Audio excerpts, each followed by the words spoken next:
Assalamualaikum warahmatullahi wabarakatuh.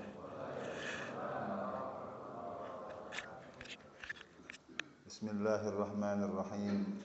Alhamdulillahi rabbil alamin.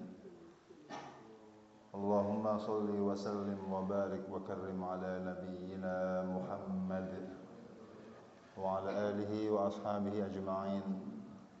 Subhanaka la ilma lana illa ma 'allamtana innaka antal alimul hakim.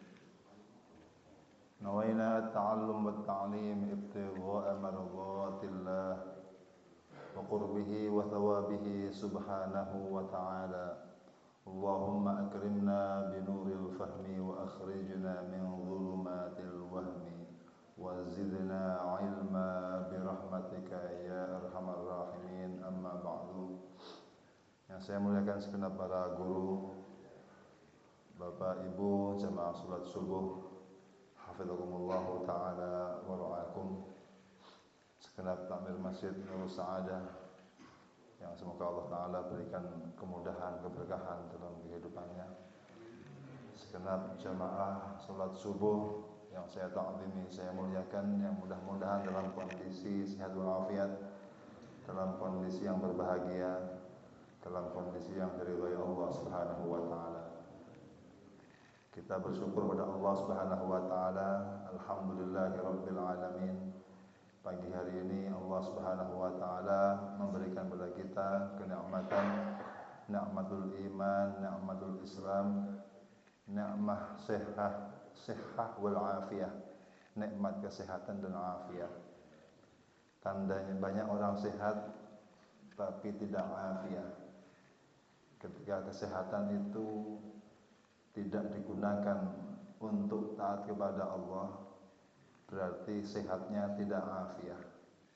Tapi ketika seorang hamba diberikan nikmat sehat dan dia gunakan kesehatannya untuk taat kepada Allah, untuk melangkahkan kakinya ke masjid, untuk sholat berjamaah di masjid, ini mudah-mudahan sehatnya dan ditambah dengan afiah.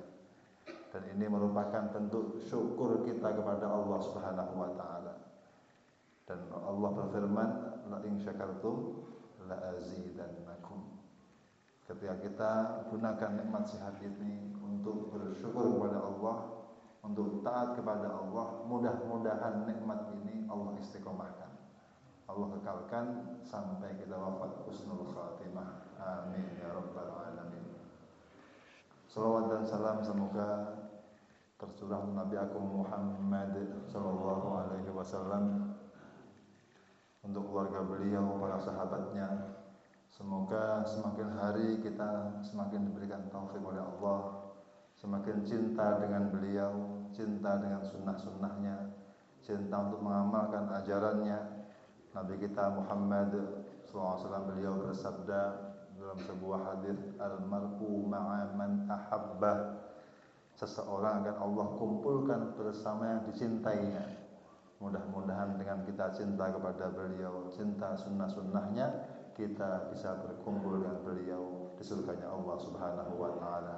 Amin ya rabbal alamin.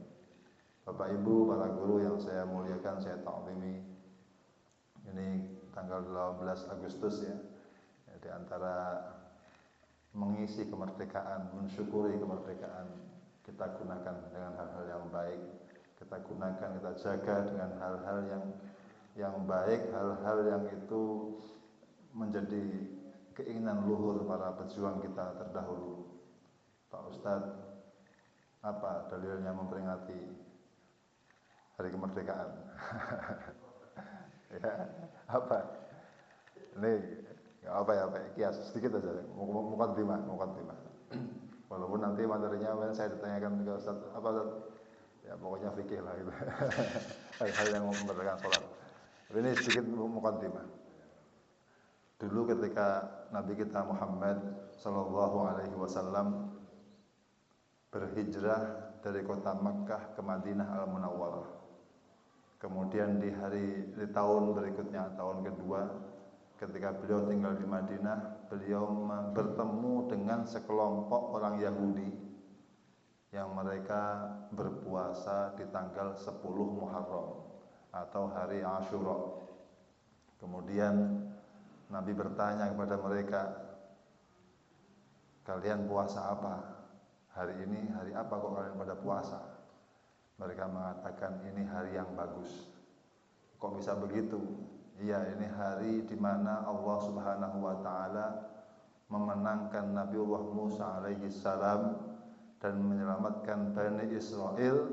Kemudian Allah taala mengusir musuhnya atau menenggelamkan musuhnya Bani Israel, penjajah ya Pak. Fir'aun dan tentaranya Allah tenggelamkan di Laut Merah. Karena Fir'aun itu penjajah dan bahkan Bani Israel itu jadi budaknya Fir'aun dan Allah tenggelamkan. Karena syukur terhadap hari itu, hari kemenangan itu, Nabiullah Musa alaihissalam puasa di hari itu. Maka Rasulullah ketika mendengar hal itu beliau bersabda, nahnu ahaqqu bi Musa minkum.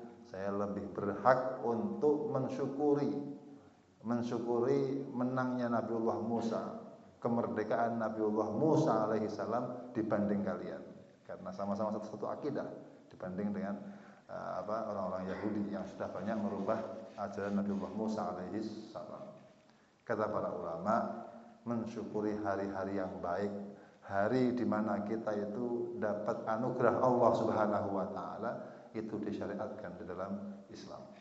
Jadi seperti Nabiullah Musa memperingati hari Allah kemenangan itu dengan puasa, kata para ulama kita diperintahkan untuk mensyukuri hari-hari itu tentu dengan hal-hal kebaikan, ketaatan kepada Allah Subhanahu wa taala.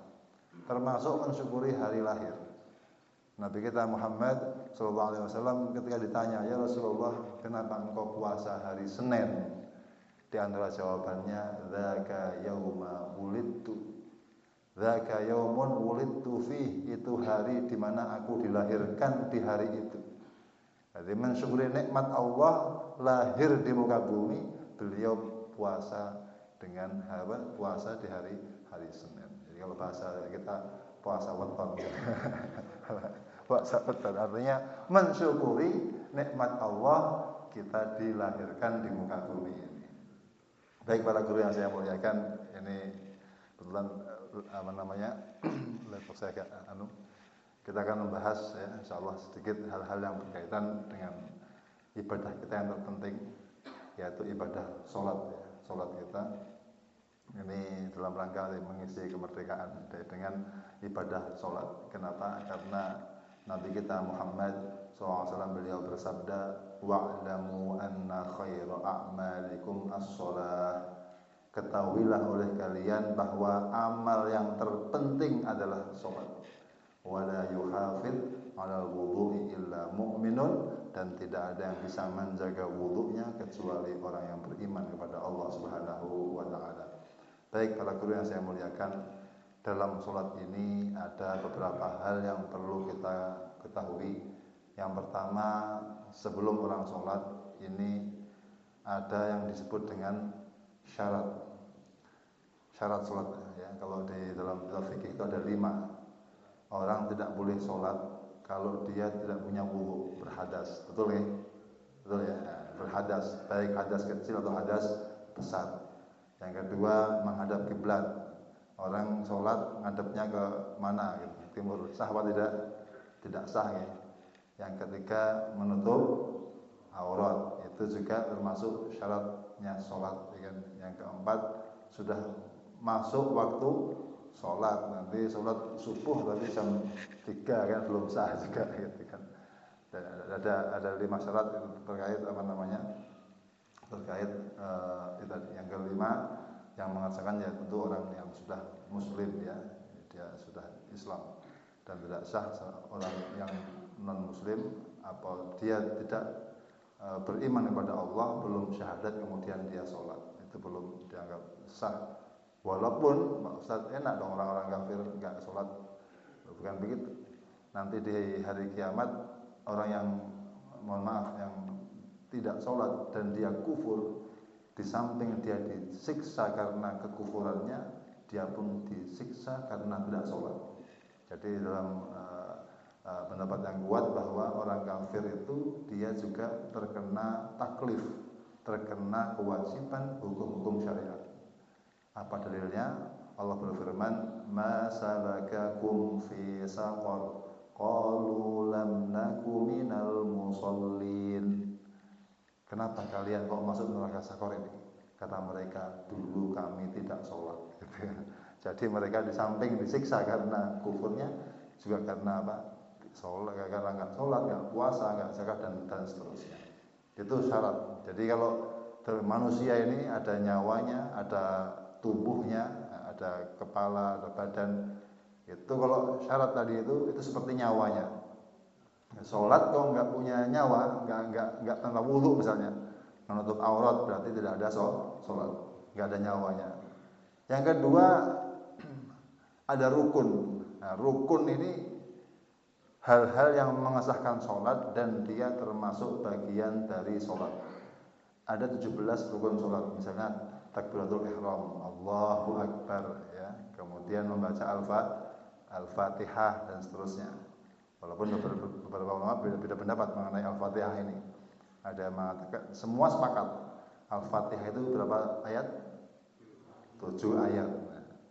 Hanya 7 ayat itu mulainya dari mana ini beda pendapat. Ya. Dalam mazhab Syafi'i mulainya dari Bismillahirrahmanirrahim. Sehingga ayat siratal ladzina an'amta 'alaihim ghairil maghdubi 'alaihim waladdallin itu satu ayat. Sehingga kalau dalam mazhab Syafi'i itu kalau bisa satu nafas. Yang tadi itu. Kalau yang mazhab Syafi'i. Sehingga kalau nggak kuat nafasnya berarti siratal ladzina an'amta 'alaihim. Diulang. Siratal ladzina an'amta 'alaihim ghairil maghdubi 'alaihim waladdallin. Itu mazhab Syafi'i. Tapi kalau mazhab yang lain yaitu siratal ladzina an'amta 'alaihim satu ayat, ghairil maghdubi 'alaihim waladdallin satu ayat. Karena dimulainya dari alhamdulillahirabbil alamin itu ayat. Jadi ada perbedaan pendapat terkait dimulai dari mana. Sepakat ulama Al-Fatihah 7 ayat. Ya kan itu rukun ya. Jadi takbiratul ihram, Allahu Akbar. Kemudian membaca Al-Fatihah, kemudian ruku' ya, setelah Al-Fatihah ada ruku', ada i'tidal, ada sujud ya. Pak Ustadz, kalau makmum bagaimana? Apakah wajib baca Al-Fatihah juga? Juga beda pendapat para ulama ya. Kalau dalam mazhab Hanafi, makmum tidak wajib membaca Al-Fatihah karena dalilnya ada sebuah hadis, man kana lahu imam fa qiraatul imam lahul qiraah. Siapa yang punya imam, maka bacaan imam sudah mewakili makmumnya. Itu mazhab Hanafi. Dalam mazhab Syafi'i tetap makmum dan imam wajib membaca Al-Fatihah. Makanya dengan dalil la sholata liman lam yaqra bi Fatihatil Kitab. Tidak ada sholat bagi mereka yang tidak membaca Al-Fatihah. Maka biasanya kalau dalam mazhab Syafi'i, imam itu habis sholat dhalin berhenti sebentar. Itu mazhab Syafi'i. Memberikan kesempatan bagi makmumnya untuk membaca Al-Fatihah. Baik, itu beberapa rukun ya. Dan rukun ini dalam sholat itu istilahnya kayak kepala daripada badan. Jadi kalau ada orang sholat rukuknya masih belum betul, ya belum dianggap sah sholatnya. Artinya seperti orang manusia nggak punya kepala. Kalau syarat tadi kan seperti nyawa. Tapi kalau rukun seperti apa? Kepala. Jadi kalau ada orang sholat kok nggak ada rukunnya, dia nggak sujud misalnya, ya, maka di sini belum dianggap sah sholatnya. Ada 17 rukun ya, seperti tahiyat, tasyahud akhir, ya, kemudian membaca tasyahud akhir itu termasuk rukun. Membaca salam yang pertama itu rukun. Kemudian ada istilahnya ab'ad. ada sunnah dalam sholat yang disebut dengan sunnah ab'ad. Apa itu sunnah ab'ad? Sunnah yang bila ditinggalkan sholatnya tetap sah, hanya nanti kita disunnahkan sujud sahwi. Seperti apa? Tasyahud awal. Tasyahud awal ini sunnah ab'ad. Sunnah ab'ad. Bila ditinggalkan maka sholatnya tetap dihukumi apa? Dihukumi sah, hanya nanti kita disunahkan sujud sahwi. Dan bahkan ini yang penting bagi imam, kalau sudah kadung berdiri itu dalam fikih aslinya tidak boleh duduk kembali, karena tasyahud awal itu hukumnya sunnah. Nah, kalau sudah berdiri itu rukun, nggak boleh kembali dari yang rukun ke yang sunnah, itu nggak boleh. Nah, kadang ada makmum yang kurang paham, begitu imamnya nggak tasyahud awal, subhanallah gitu. Nah, akhirnya dia mau berdiri, pas mau berdiri ada imam lagi, subhanallah lagi, kan nggak boleh. Iya bengkok dandutnya. Jadi kalau sudah kadang berdiri ya berdiri aja. Karena itu sunnah ab'ad. Kalau dalam tubuh manusia ini kata para ulama, dia seperti tangan, kaki. Manusia kalau nggak punya tangan masih hidup, punya nyawa, ada kepalanya, tangan nggak punya masih hidup, hanya kurang sempurna. Maka ditambal nanti ada sunnah sujud sahwi 2 kali sujud sebelum salam. Kalau dalam mazhab Syafi'i itu sebelum salam membaca subhanaman la yanamu wa la yashu. Itu sujud sahwi. Kemudian nanti ada namanya sunnah hay'ah. Apa itu sunnah hay'ah? Sunnah dalam sholat yang jika ditinggalkan tidak disunahkan sujud sahwi. Jadi kalau dalam diri manusia itu seperti rambut. Seperti apa? Rambut itu ya, untuk menghias. Contohnya apa? Ya angkat tangan 4 kali habis bangun dari sujud itu angkat tangan, mengeraskan suara di tempat yang sunnah untuk mengeraskan, melirihkan suara ketika di tempat yang lirih, itu sunnah hay'ah. Kalau ditinggalkan ya tetap kurang sempurna, tapi tidak disunahkan untuk sujud sahwi. Baik, itu beberapa hal, membaca subhana rabbiyal a'la ketika sujud, subhana rabbiyal azim ketika ruku', itu sunnah hay'ah yang jika ditinggalkan tidak sunnah sujud sahwi. Baik para guru yang saya muliakan, ini saya langsung membahas, langsung lompat ya ke hal-hal yang membatalkan sholat. Para guru yang saya muliakan, ada banyak hal yang itu bisa membuat sholat kita batal. Ini saya ambil dari kitab fikih yang ditulis oleh Syekh Salim bin Sumer al-Hadrami, namanya Safinatun Najah. Ini kitab fikih yang populer di pondok pesantren ya, disyarahi oleh ulama Nusantara kita, namanya Syekh Nawawi Al-Bantani. Beliau punya kitab syarahnya namanya Kasyifatus Saja. Cuman masalah tadi saya buka laptopnya agak dedet kurang agak error.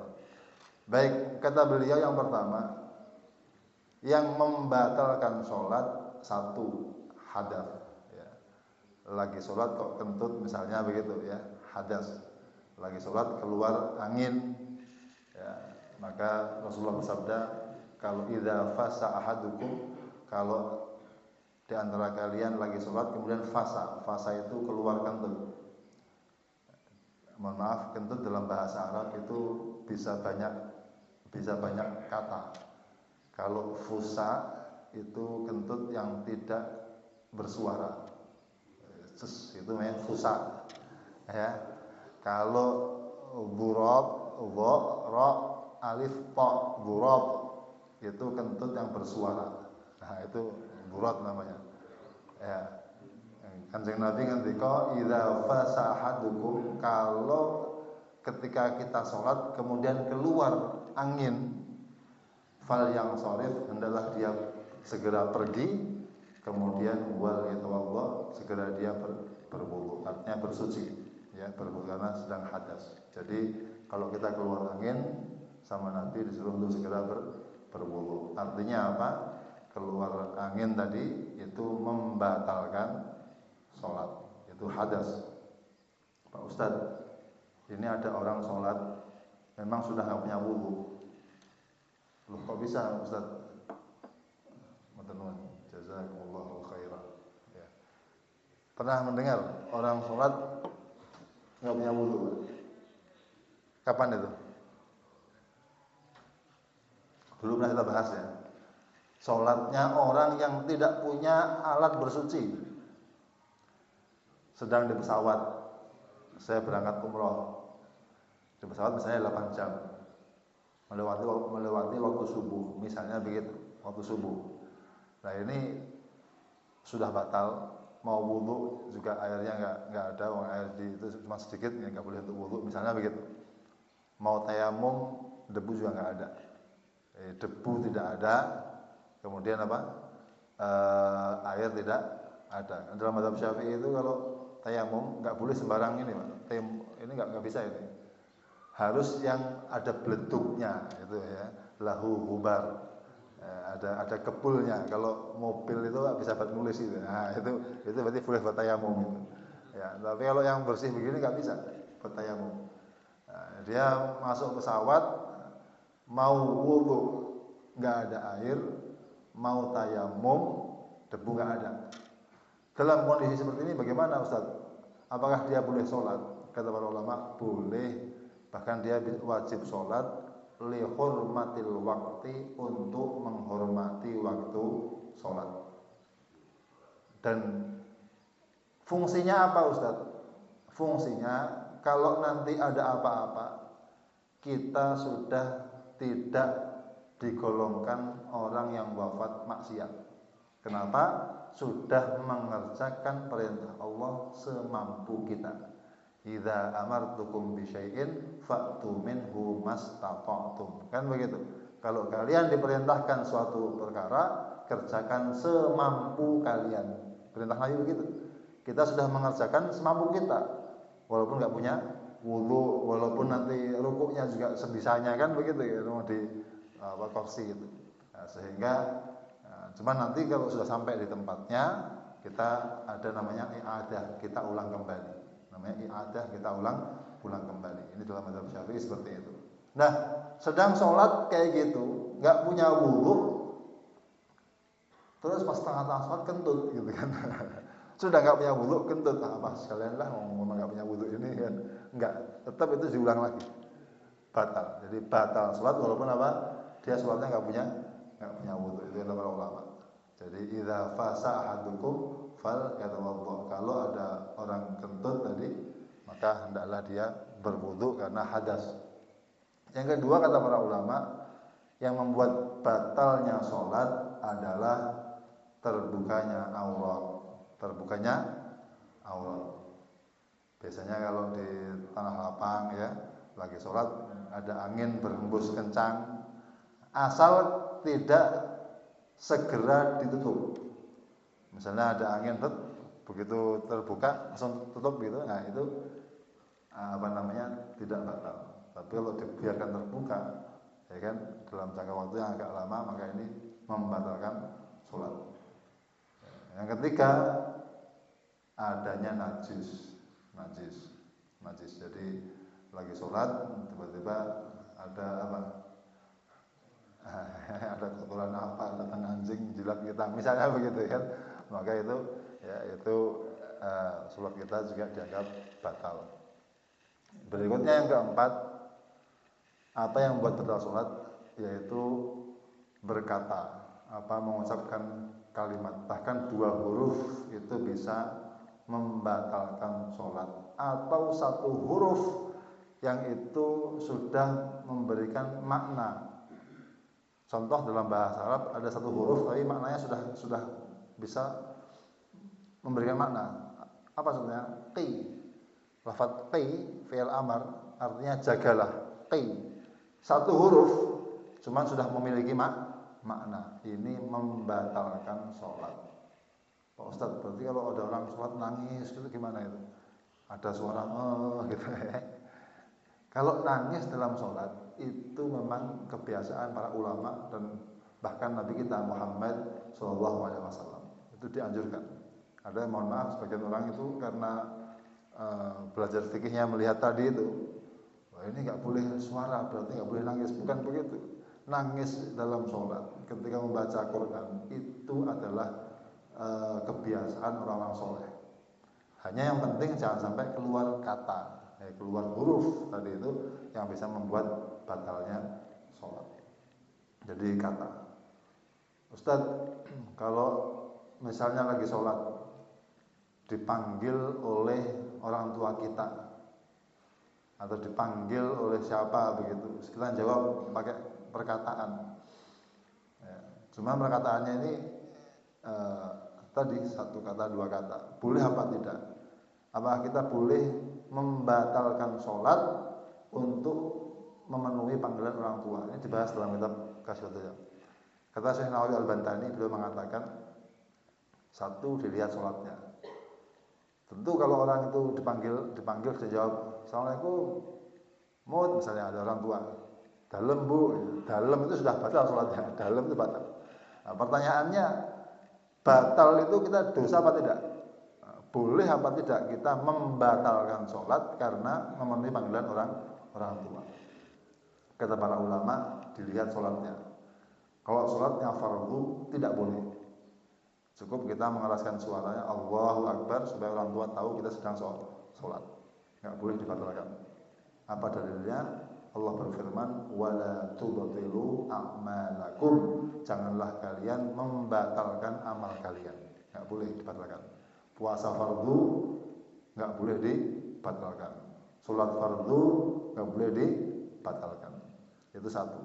Kalau ibadahnya sunnah, sholatnya sunnah, ini boleh dibatalkan. Bahkan kata Syekh Nawawi Al-Bantani, kalau yang memanggil orang tua dan itu mungkin urgent ya, kalau kita nggak datang mungkin dia kurang enak atau ada hal apa begitu, sebaiknya dibatalkan. Kalau ibadahnya sholat sunnah. Ustadz, apa dalilnya boleh membatalkan ibadah sunnah? Ada sebuah hadis. Rasulullah bersabda, as-shaim al-mutatawwi' amiru nafsihi, in syaa shoma wa in syaa afṭara. Orang puasa sunnah itu dia yang memegang kendali dirinya. Kalau dia mau dia boleh teruskan puasanya, kalau dia mau dia boleh batalkan puasanya. Itu ibadah sunnah. Nah, dari puasa digeserkan ibadah-ibadah yang lain. Bahkan Rasulullah pernah ketika masuk rumahnya, beliau tanya pada istrinya, hal indakum syai', ada enggak makanan di rumah? Kata keluarganya, uhdiyat lana hish ya Rasulullah, kita dihadiahi hish. Hish itu makanan yang terbuat dari kurma dicampur dengan roti, ya kan? Ada kuah dagingnya, begitulah. Nah, itu ada gandumnya. Itu hish, dikasih hadiah. Maka Rasulullah bersabda, arini, bawa sini. Walaqad kuntu sha'iman fa'akala. Tadi aslinya pagi, saya niat puasa. Tapi karena menghormati yang sudah menyiapkan makanan, beliau makan. Jadi kadang-kadang beliau menjaga hatinya begitu Rasulullah itu. Jadi, artinya apa? Puasa sunnah boleh dibatalkan. Nabi itu sangat menjaga hati ya, keluarganya dan orang-orang lain. Makanya kita melihat ada hadis man akala lahmal jazur, siapa yang memakan daging unta, ya kan, hendaklah dia berwudu. Aneh belum? Pernah ya? Jadi kalau makan daging apa? Unta, wudunya batal. Ini kata para ulama, hadis ini di awal-awal Islam dan kemudian Rasulullah menasakh, menghapus hadis ini. Ternyata ada asbabul wurudnya, sebab turunnya hadis ini. Apa itu sebabnya? Lagi kumpul makan begini, sudah mau sholat, tiba-tiba ada bau kentut. Bau apa? Bau kentut. Nabi nggak mungkin mengatakan begini, yang kentut wudu, malu dia. Malu kan, ketahuan siapa yang kentut berarti wudu.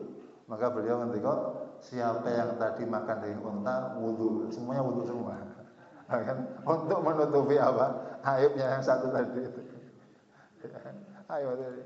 Karena orang Arab itu kentut itu aib yang besar. Aib yang besar. Ya. Dalam ya Pernah dengar ulama namanya Hatim Al-Asom? Pernah? Hatim Al-Asom. Itu dalam kitab Syarah Yaqutun Nafis. Hatim yang budek. Yang tuli. Itu ketika malam pertama dengan istrinya, tiba-tiba istrinya itu kentut keras banget, dawut gitu kan. Langsung merah wajahnya, malu kan istrinya. Hanya beliau pura-pura nggak dengar, pura-pura budek ya. Untuk jagain nanti istrinya, pura budek. Oh, hanya istrinya tenang, oh berarti saya tadi nggak dengar soalnya. Budek sampai 20 tahun sampai wafat istrinya. Dia pura-pura budek gitu. Begitu wafat istrinya, orang heran, loh kok bisa dengar lagi gitu kan. Bayangin untuk jaga sampai akhirnya beliau cerita. Itu ada ulama itu sampai tirakatnya begitu. Jaga perasaan orang lain. Baik, Masya Allah. Baik, ya tadi ya. Jadi kembali lagi bahwa berkata-kata tadi itu bisa membuat batalnya sholat. Makanya kalau ada orang bersin, Anzim, apakah sunnah kita membaca yarhamukallah? Kalau yang bersin masih sunnah, alhamdulillah itu sunnah. Anzim, alhamdulillah sunnah, karena itu zikir. Tapi yang bagi yang mendengar tasmiyatul atish, mengucapkan yarhamukallah, ini enggak boleh. Karena itu berarti kita berbicara dengan dia. Semoga Allah merahmati kamu, gitu kan? Itu berbicara dengan dia, ini enggak boleh. Ini membatalkan sholat. Kalau mau mendoakan, yarhamuhullah, semoga Allah merahmati dia. Kita kepada Allah bicaranya, bukan kepada dia. Begitu. Jadi yarhamuhullah itu boleh. Itu artinya enggak batal. Tapi yarhamukallah batal. Karena khitab kepada orang yang sedang bersin. Itu artinya ketika sholat tidak boleh kita ada pembicaraan yang itu dengan sesama anak Adam. Ustaz, kalau ngasih isyarat boleh. Kata ulama boleh, tapi niatnya bukan hanya untuk ngasih isyarat ya. Misalnya gini. Ada orang datang. Assalamualaikum. Boleh enggak masuk rumah? Kita baca ayat. Udkhuluha bisalamin aminin gitu ya. Masuklah dengan salam gitu kan. Artinya ngasih kode supaya dia masuk rumah gitu kan. Gitu. Mut, boleh enggak nih diambil rotinya misalnya lagi sholat. Ya Yahya khudhil kitaba biquwwah gitu kan, artinya baca ayat bukan niatnya baca ayat. Itu enggak batal gitu. Tapi kalau niatnya mengingatkan itu bisa jadi batal. Itu juga termasuk penting bagi yang hendak mengingatkan imam. Kata para ulama, kalau kita niatnya hanya untuk mengingatkan imam, itu bisa batal sholat. Tapi niatnya harus qiraah atau zikir tadi, niatnya seperti itu. Baik, kemudian berikutnya yang termasuk hal-hal yang membatalkan sholat adalah bergerak yang banyak. Fi'lul katsir dalam mazhab Syafi'i, bergerak banyak itu 3 kali berturut-turut. Ini mohon maaf. Nah, kan usak ini loh. Itu kan, itu bisa batal kalau 3 kali berturut-turut. Jadi 1, 2, 3 kan, 1, 2, 3 kan. Kalau garuk itu loh. Itu batal. Jadi kalau melangkah juga sama, ada shaf yang kosong. Itu kalau dalam mazhab Syafi'i jangan langsung melangkah banyak. 1 langkah diam dulu, tumakninah. 1 langkah lagi ya, tumakninah begitu. Jadi kalau saya melangkah begitu, saya ya. Nah, jadi langkahnya begini. Ada yang kosong ya. Jangan langsung begini. Masuk aja ini 3 kali batal ya. Bagaimana supaya enggak batal? 1, 2 berhenti. Tumakninah dulu. Masuk lagi 1, 2. Nah, jadi bukan berturut-turut. Jadi ada jeda tumakninah. Jelas nih ya. Nah, jadi itu kalau gerakan itu sampai 3 kali berturut-turut, maka ini membatalkan apa? Salat. Jelas ya? Dalam mazhab Syafi'i. Dalam mazhab Maliki tidak ada batasan. Pernah dulu Nabi kita Muhammad Shallallahu Alaihi Wasallam sedang sholat duhur, kemudian beliau 2 rakaat salam dan langsung pergi. Sebagian sahabat sudah ada yang pergi sampai ke pintu, ada yang sampai ke anu. Ada sahabat yang satu namanya Dzul-Yadain tanya, ya Rasulullah, apakah dikosor sholatnya atau engkau lupa? Gitu. Apakah dikosor apa engkau lupa? Maka Nabi tanya pada sahabat yang lain, betul yang dia kata Dzul-Yadain, apakah betul? Saya baru 2 rakaat. Kata mereka, betul ya Rasulullah. Nabi kembali ke tempat sholatnya, nambahi 2 rakaat. Nambahi 2 rakaat. Jadi gerakan tadi itu karena memang nggak sengaja tadi ya, nggak sengaja. Dan itu sebagian sudah banyak gerakannya. Itu dalam madzhab Maliki, makanya yang penting masih dihitung sholat lah, begitu belum terlalu banyak itu dimaafkan. Termasuk tadi bicara yang itu juga karena lupa. Ada orang sholat, dia kira mungkin 3 rakaat, dibilangin sama sebelahnya, kurang satu. Betul ya? Oh iya. Langsung dia asal belum lama dan karena lupa tadi itu dimaafkan karena lupa. Nanti setelah dia sebelum salam sunnah sujud sahwi karena mengerjakan perkara yang jika dikerjakan dengan sengaja membatalkan sholat tadi. Gerakan yang banyak tapi karena lupa, kemudian bicara tapi karena lupa, itu tadi seperti Rasulullah tadi ketika dengan Dzul-Yadain tadi. Baik, itu ya tadi bergerak dengan 3 kali turut-turut. Ada beberapa anggota yang walaupun kita bergerak lebih dari 3 kali itu dimaafkan karena tidak dianggap banyak, nggak dianggap mencolok. Contohnya apa? Mata berkedip itu kan, itu walaupun banyak itu dimaafkan. Jari juga sama. Jadi lo gatel di sini Pak, ditemplokkan begini, gini, ya. Yang gerak jarinya, bukan begini ya. Yang gerak apa? Jarinya. Jari dimaafkan.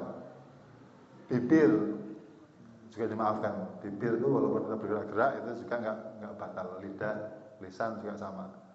Termasuk mohon maaf kadang-kadang ada kemaluan bergerak-gerak itu nggak batal. Nggak batal. Ini ilmu. Betul, ini nggak batal. Ya, tapi kalau yang lain itu batal. Berikutnya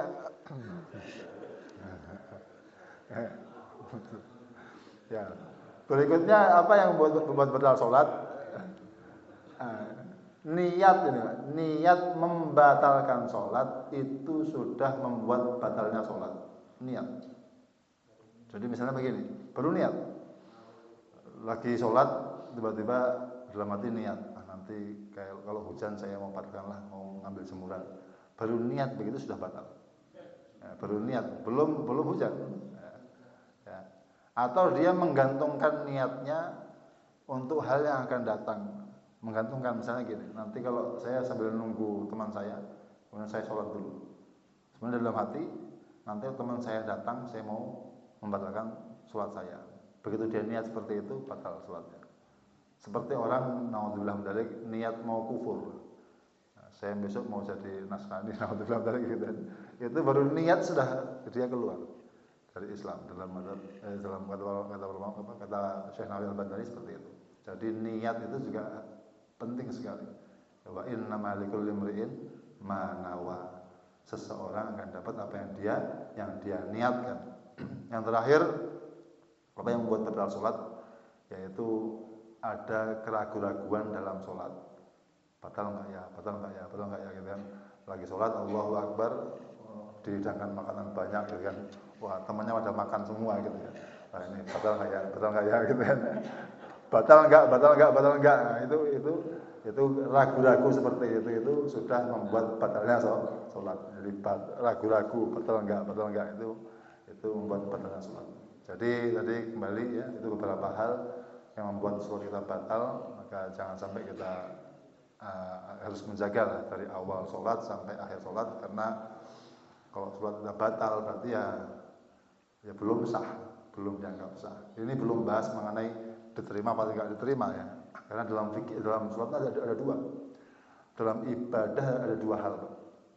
Satu ada fikih, kedua ada namanya tazkiyatun nufus. Itu dua hal itu. Kadang mohon maaf, kalau orang kefikihan toh, fikih saja, itu sholatnya sah, tapi rasa hati itu kurang ada. Saya punya teman pintar loh, fikih. Sholatnya begini, Allahu Akbar. Ada temannya lagi di sebelahnya, senyum dia. Ada HP, kan nggak batal. Jari, yang gerak jari kan nggak batal. Nah itu kefikihan mbak, itu ya. Kalau orang tazkiyatun nufus kan dia harus merasa bahwa saya itu menghadap Allah, ya kan, Tuhan yang maha kuasa, yang menciptakan saya, kan begitu. Itu namanya ada fikih, ada tazkiyatun nufus. Kadang fikih tok itu nggak cukup. Kalau fikih tok tadi itu yang penting kan nggak batal, gitu kan. Ada SMS balas dulu, gitu kan. Kan nggak batal. Ada yang begitu. Jadi kembali lagi bahwa tadi di samping kita belajar hal-hal yang berkaitan dengan batalnya sholat, itu fikih. Itu juga ada namanya tazkiyatun nufus, tasawuf. Kata para ulama, man tafaqqaha bi ghairi tasawufin tafassaqa. Orang yang belajar fikih saja tanpa tasawuf, tanpa tazkiyatun nafas, kebersihan hati, maka dia jadi fasik. Dan orang yang tasawuf tok tanpa fikih, zindik, jadinya zindik. Dia beramal itu dengan perasaannya, tanpa ilmu tadi itu, zindik. Dua-duanya harus bersamaan. Ada ilmu materi, ada ilmu tazkiyatun nufus. Dia merasa kepada siapa dia menghadap, kepada Allah Subhanahu wa taala. Baik para guru yang saya muliakan, itu hal-hal yang singkat ya. Sebenarnya banyak hal, tapi itu singkat, hal-hal yang kaitan dengan membatalkan sholat. Ada yang mau didiskusikan, monggo silakan. Monggo ada yang mau disampaikan? Nggih, Masya Allah. Nggih.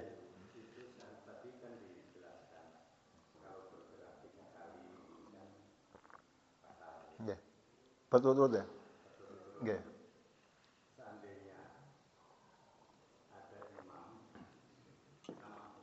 Ya.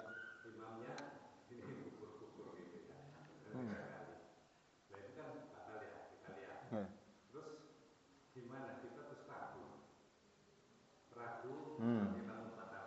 Ya, ya, ya.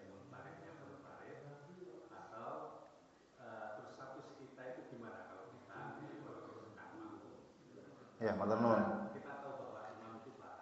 Iya, iya, iya. Jazakumullah khair. Ini gini Pak, ini penting, ini penting. Ini penting bahwa dalam mazhab Syafi'i itu al-ibrah bi'tiqadil ma'mum. Yang dianggap itu adalah keyakinan makmum. Ini agak repot memang. Sehingga Pak, makmum tidak boleh bermakmum kepada orang yang dia yakini enggak sah salatnya. Ini memang agak repot ya kan. Misalnya ini, makmum imamnya mazhab Hanafi. Dalam mazhab Hanafi itu, mohon maaf, nyentuh kemaluan tidak batal wudunya. Karena ada hadis Rasulullah itu ketika ditanya mengenai bagaimana hukum nyentuh kemaluan, beliau bersabda, "Innama hiya bid'atun minka." Itu seperti anggota tubuh kamu, seperti telinga begitu, enggak batal. Mazhab Hanafi. Mazhab Syafi'i batal. Nah, sebelum sholat dia lihat imamnya ngerokok gitu kan, ngerokok begitu. Wah. Kemudian saya yakin ini batal, nggak boleh saya bergabung sama dia. Itu begitu Pak. Jadi kalau kita meyakini imamnya itu sudah batal, itu kita mufaraqah. Ya kan? Ada kisahnya dulu ada ulama besar ahli tazkiyatun nufus. Namanya siapa? Imam Muhammad bin Muhammad Al-Ghazali yang punya kitab Ihya Ulumuddin. Itu beliau profesor di Madrasah An-Nizamiyah di Baghdad. Beliau punya adik sufi, adiknya ini. Nah, adiknya ini menarik, dia tidak pernah mau jadi makmumnya. Ini adiknya ini. Padahal ulama besar. Kemudian Imam Al-Ghazali bilang ke ibunya, Bu, tolong bilang ke adik saya, ya biar dia jadi makmum saya lah.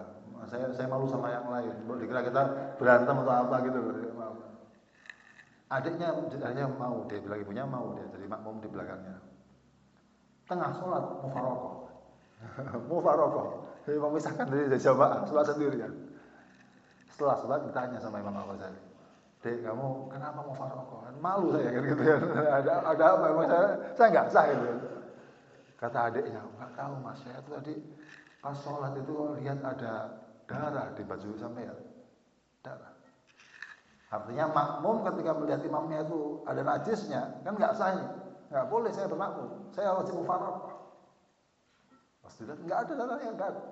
Sebelum ingat, oh iya, tadi itu ketika rakaat berapa itu saya ingat ada pembahasan istihadah, darah istihadah. Belum saya pecahkan. Saya kepikiran dalam sholat, adiknya melihat itu ada darahnya di sini. itu ilmunya berbeda kan. Kata masnya, Dek, kamu ngaji sama siapa? Sama siapa? Itu sama tukang sol sepatu di pasar. Ya ulama begitu. Kemudian setelah itu didatangi, Syekh, saya mau ngaji. Jangan sama saya nggak punya ilmu. Enggak, saya mau ngaji sama sampean. Ya sama Syekh, sama gurunya itu, ya sudah kalau mau ngaji kamu bersihkan itu kotoran hewan di sini. Mau ngelepas bajunya, jangan pakai baju itu. Besaran duluan ulama gitu. Pakai bajunya. Belum mau nyari alat, nggak usah pakai alat, pakai tangan. Itu syekhnya itu mungkin menghilangkan tadi hal-hal yang mungkin membuat hijab. Kadang ilmu itu ya ada hijabnya juga. Jadi direndahkan supaya tidak ada ujub kesombongan dan seterusnya. Itu dulu. Artinya apa? Kembali lagi bahwasanya makmum tidak boleh bermakmum kepada imam yang diyakini batal sholatnya. Gitu. Atau yang kedua, ada qaul dalam mazhab Syafi'i, al-ibrah bi i'tiqadil imam, yang dianggap itu keyakinan imamnya. Ini seperti mazhab Hanafi. Nah, sehingga apa? Yang penting imamnya itu menyangka dirinya sah imamnya. Nah, itu lebih mudah ini. Ini mazhab Hanafi dan juga ada qaul dalam mazhab Syafi'i. Jadi makanya saya kalau bilang ke mazhab Hanafi, ke kawan mazhab Hanafi, jenengan jangan jadi imam. Wajib makmum. Nah, kenapa? Mazhab Hanafi itu kan yang penting keyakinan imamnya, gitu kan. Sampean meyakini saya enggak sah, tapi saya meyakini sah jadi imam, sampean sah sholatnya itu, gitu kan. Tapi mazhab Syafi'i enggak begitu. Jadi sampean mendingan jadi makmum aja, jangan jadi imam gitu. Supaya yang lain apa? Yang lain sah. Karena dalam mazhab Hanafi yang penting keyakinan imamnya. Jadi imamnya misalnya mazhab Maliki, bergerak 3 kali tadi tidak sampai batal, yang penting masih dia dianggap secara adat itu dianggap sholat begitu. Walaupun mungkin dia berkali-kali. Mazhab Maliki kan enggak ada batasan 3 kali. Mazhab Syafi'i maksimal 3 kali. 3 kali batal langsung sholatnya. 2 kali itu sudah mentok. Ya. Maka tadi kalau mau pakai mazhab Syafi'i ya sudah wajib mufaraqah. Nah, sudah berbeda, sudah apa? Kita meyakini dia batal sholatnya. Tapi kalau pakai pendapat yang kedua, yang penting keyakinan imamnya masih apa? Dia mungkin mazhabnya Maliki misalnya begitu ya.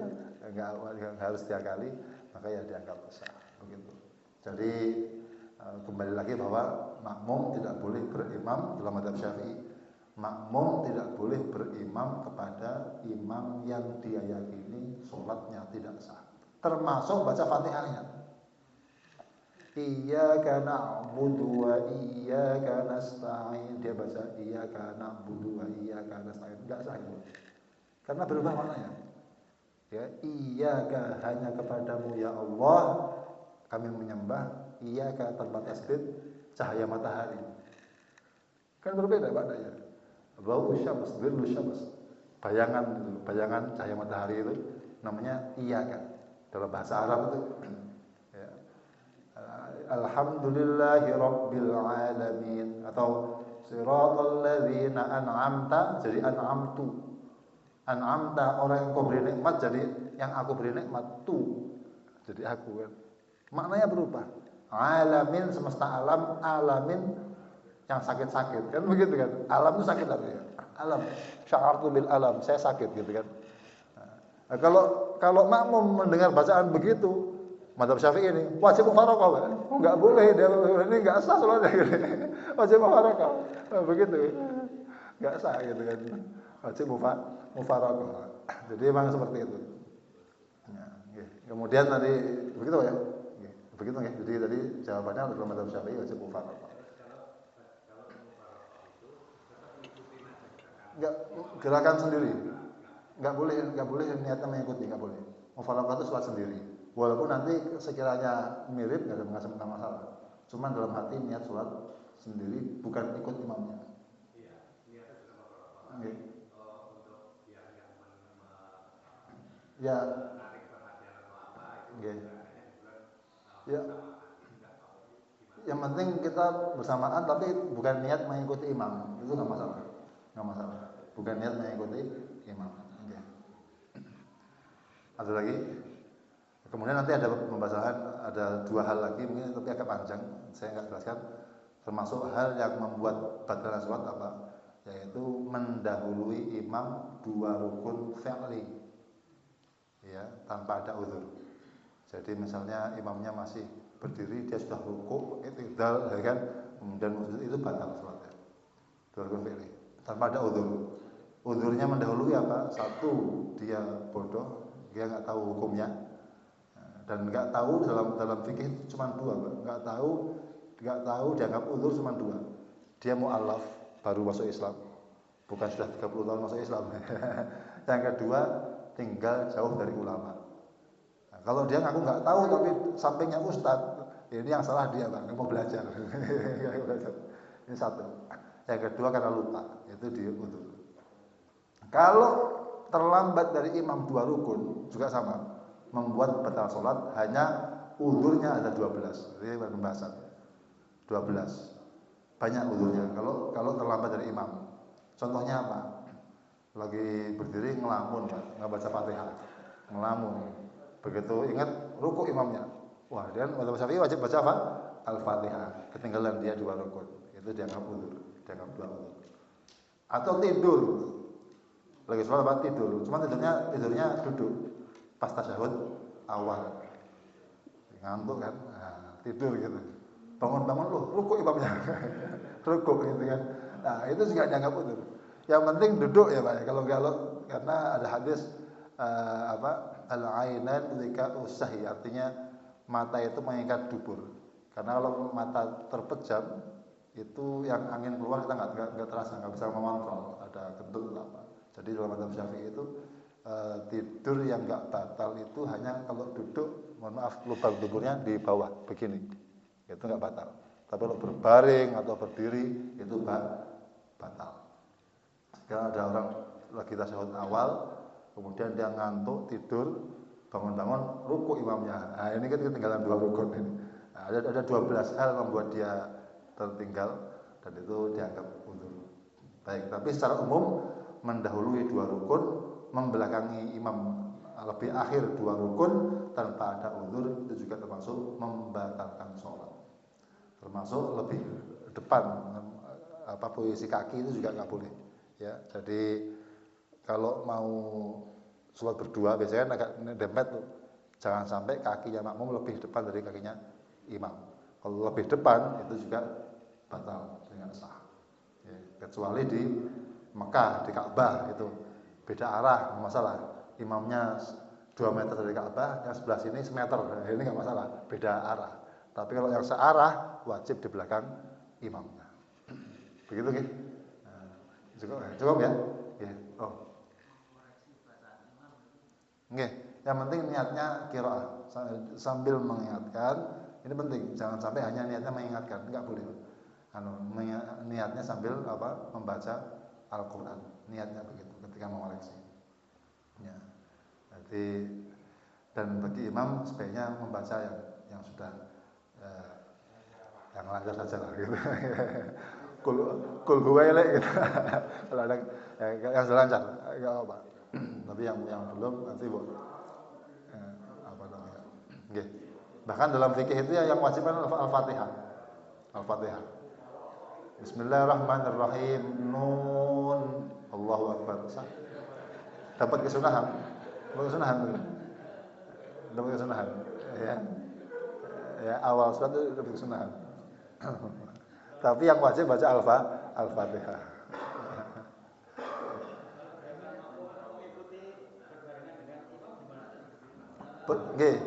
Berbarengan dengan imam itu ada 4. Ya, 1 berbarengan hukumnya sunnah.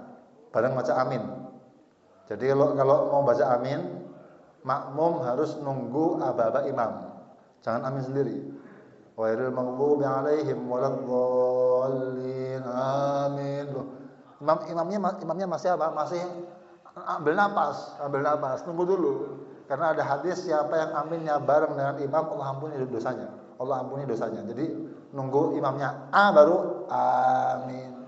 Beberapa masjid di Jawa Barat itu ketika waladdallin pada baca Rabbi ghfirli amin. Itu biasanya ada jeda supaya bareng sama imam, begitu sebenarnya itu.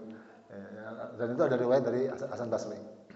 Yang kedua, berbarengan hukumnya boleh.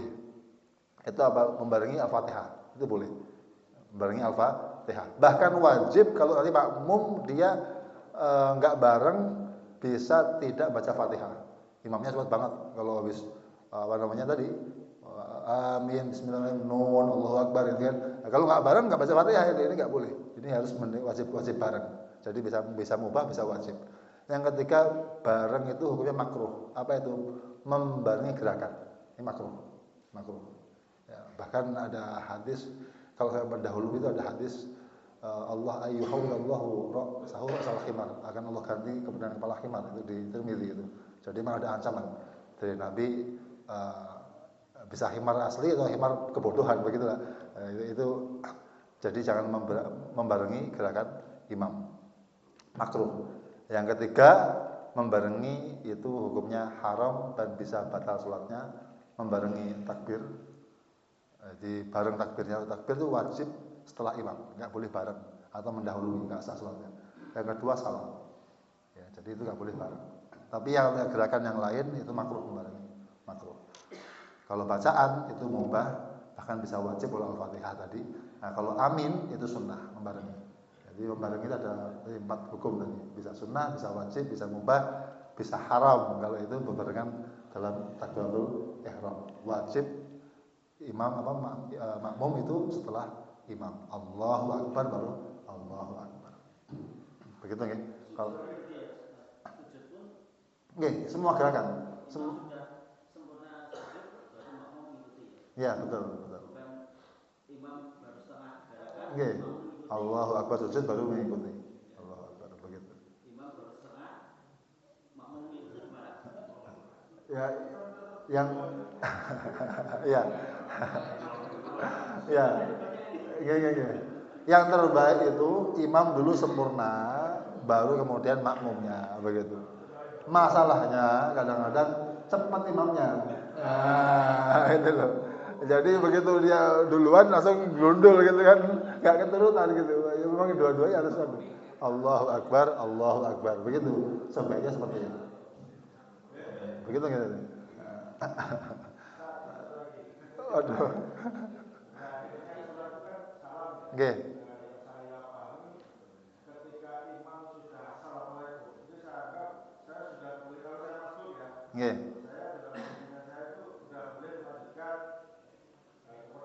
Betul.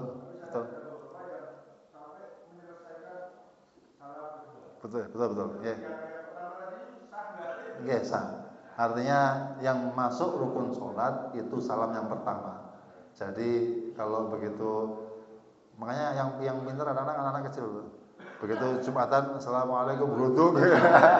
Nyari. Dia kan sudah tahu gitu. Oke, tapi sunnahnya dalam mazhab Syafi'i itu sampai 2 kali selesai. Assalamualaikum, itu sunnahnya begitu. Walaupun tadi kalau assalamualaikum langsung berdiri atau pergi itu sudah dianggap sah. Hanya sunnahnya itu sampai imam selesai salam yang kedua, seperti itu. Yang wajib yang pertama. Jelas kan? Itu karena yang masuk rukun itu salam yang pertama. Tapi kalau kita mau salam kedua, itu harus dipastikan kita juga dalam kondisi suci. Karena salam kedua itu kan masih walaupun sunnah dia bagian dari sholat. Jadi kalau kita mau salam yang kedua, kita assalamualaikum warahmatullahi wabarakatuh. Kemudian mau sama salam kedua kentut gitu kan, malah batal sholatnya. Gitu, malah batal. Salam pertama itu sudah sudah rukun selesai. Kalau kita mau berdiri sudah boleh, sudah terlepas dari imam, boleh. Tapi sebaiknya kata para ulama sunnahnya itu sampai imam selesai 2 kali salam. Begitu ya. Yang mudah-mudahan Allah Taala berikan kita keberkahan, kemudahan, ilmu yang bermanfaat. Amin. Al-Fatihah. A'udzubillahi minasyaitonir rajim. Bismillahirrahmanirrahim. Alhamdulillahirabbil alamin arrahmanir rahim maliki yaumiddin. Iyyaka na'budu wa iyyaka nasta'in. Ihdinas siratal mustaqim. Shiratal ladzina an'amta 'alaihim ghairil maghdubi 'alaihim waladdallin. Bismillahirrahmanirrahim. Alhamdulillah. Allahumma ya Allah inna nasta'udzinuka ma 'allamtana faruddahu ilaina inda ihtiyajina ilaih. Rabbana atina fid dunya hasanah wa fil akhirati hasanah wa qina adzabannar. Alhamdulillahirabbil alamin. Banyak khilaf, banyak kurang, mohon dimaafkan. Wassalamualaikum warahmatullahi wabarakatuh.